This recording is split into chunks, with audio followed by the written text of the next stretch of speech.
This screencast will show you how to identify polyatomic ions.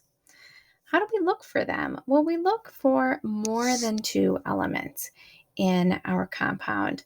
So, just to backtrack a little bit, if we have just two elements in our compound, like sodium chloride, for example, we would have a capital N for the Na in sodium and a capital Cl for the C in chlorine. And that would indicate that we have just two elements or a binary compound, and we would just name the Na sodium and name the Cl chlorine that we changed to chloride. So that would be binary. But what about polyatomics? Well, let's say sodium is actually followed by two elements, nitrogen and oxygen. We can't name each of these elements separately. I always say that our compounds just get a first name and a last name. So if you try to give it three names, if you try to name this sodium nitrogen oxide, you've given it a middle name. And you can't give this compound the middle name business. You are not its mama. You just call it respectfully by its first and its last name. So then what is that? Well, it's going to be sodium followed by a polyatomic ion name for the N and the three O's. So you would call it sodium, and then NO3 would be the nitrate ion. So you're looking for more than two capital letters. The only positive polyatomic ion to worry about at the beginning of the compound is ammonium. All the others are negative, like the nitrate in the second half of the name. The subscripts are important. They need to match up exactly. For example, NO3 is nitrate, NO3 minus, but NO2 is nitrite.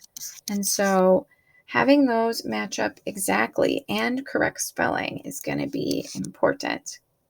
If there are any parentheses, for example, let's say magnesium was in a compound with nitrate, there would be some parentheses, and you can find the polyatomic ion within those parentheses, and you can kind of ignore those numbers for right now. So that sort of gets us through the details of identifying when we actually have a polyatomic ion. So let's look at some examples of how we find them. So again, we look and we say, oh, we've got more than two capital letters.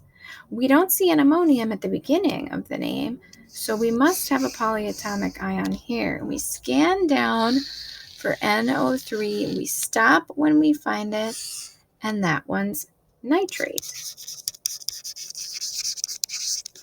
Here we want to actually recognize, oh my, we do have three elements with more than two, and we have NH4, which is that positive polyatomic ion. We're going to try to keep our eye out for ammonium. No ammonium, but two more elements, and so the OH is found on our list. We scan down and we stop when we hit the OH, which is called hydroxide. Here we notice we've got ammonium. We've actually got four elements though, so we're looking for another polyatomic ion. You can have ammonium combined with a second polyatomic ion. And so we'll scan down our list for PO4, and that one is phosphate. And the last polyatomic ion we've got for an example is CO3 or carbonate. So we're looking for more than two elements, for three or more elements, and we're finding our polyatomic ion on our list.